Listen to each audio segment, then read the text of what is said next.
when I come in or when we come in, is just to say, hey, you know what, we're going to put that voice where the voice wasn't before. And when we speak, you're going to hear us. And that's what Partners in Struggle is all about. Well, you know, you mentioned the fact of gangs in Nashville. Now, did not the police department say that there are no gangs and there's no gang activity or no gangs in Nashville? That these are, I mean, and I say that because it seems that you're working within the area and whatever, and you have done it, and you believe that we've got a lot of gangs in Nashville that are acting in concerted efforts to do what gangs do. If they stated that, then I don't know, because I've seen several situations where they say it may have been a gang situation. So maybe they did, maybe they didn't. I know for a fact these are what my kids talk about, the Bloods and the Crips. You know, that's not something that you learn on Sesame Street. This is, you know, the rags and the whole nine. I mean, you know, and this is what our children think that life is supposed to be about, a rag that represents, you know, blood of the Crips. And I'm looking at my life right now and saying, when I was growing up in the 70s, you know, I was able to go outside and play and have a good time. Now, if you go outside and play with today's society, knowing there may be a gang situation, that's another life taken with this stray bullet that they call. And it shouldn't be that way.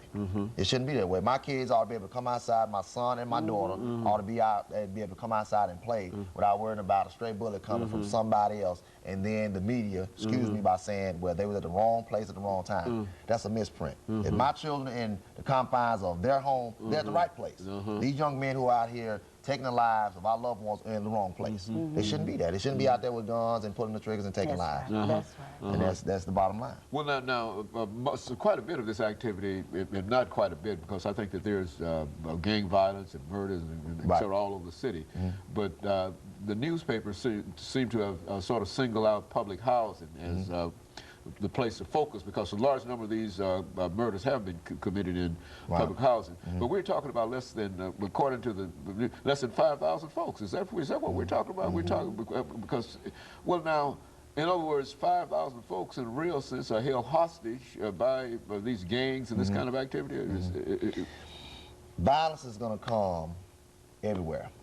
Not just, who would think that something would transpire on the campus of Tennessee State University, Dr. Haney? We never thought that. But these were young men who was out to get somebody that night. You know, it could have been public housing, it could have been Bellevue, Brentwood. Violence is everywhere now. Don't single out public housing. This is just an easy target for these young men because that's where they hang, that's where they do most of their drug transactions. It's easy, you know, it's easy. But at Tennessee State University, where Mr. Ping life was taken, that's unacceptable. So it's not just in public housing, and I don't want that to be the key. It's everywhere. Gun violence and murders is everywhere. It's to the point now, you know, we got to be almost looking behind our backs.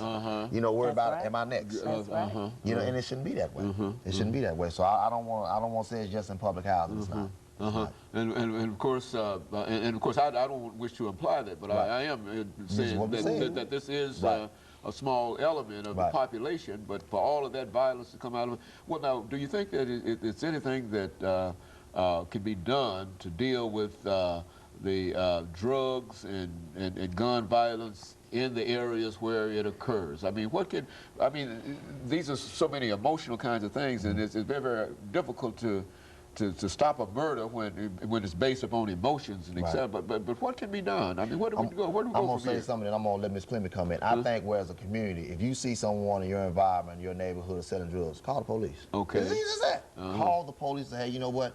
I pay my taxes. This is my house. I don't want no drug dealer right next to my door.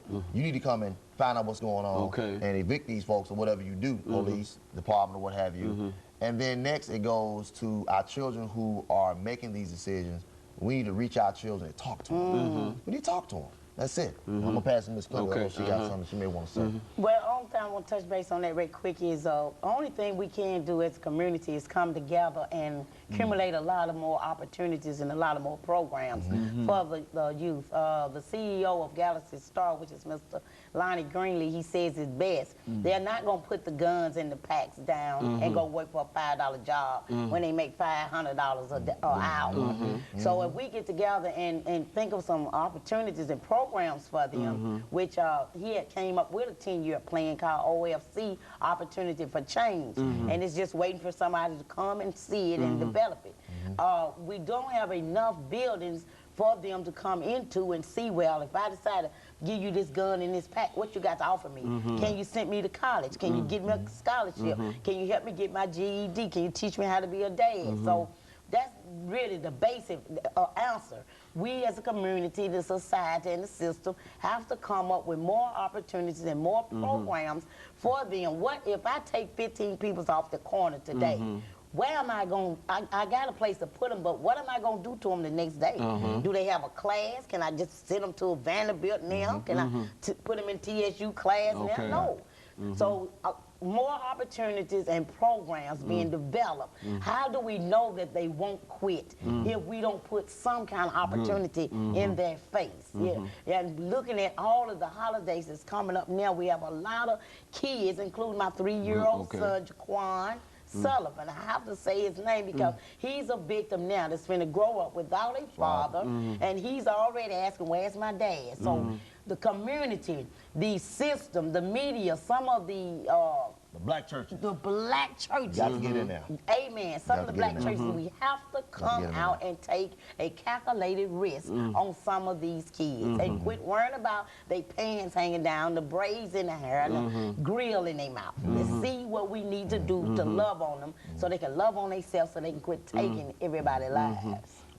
No more situations where the black churches are afraid to come out. Bring church to them.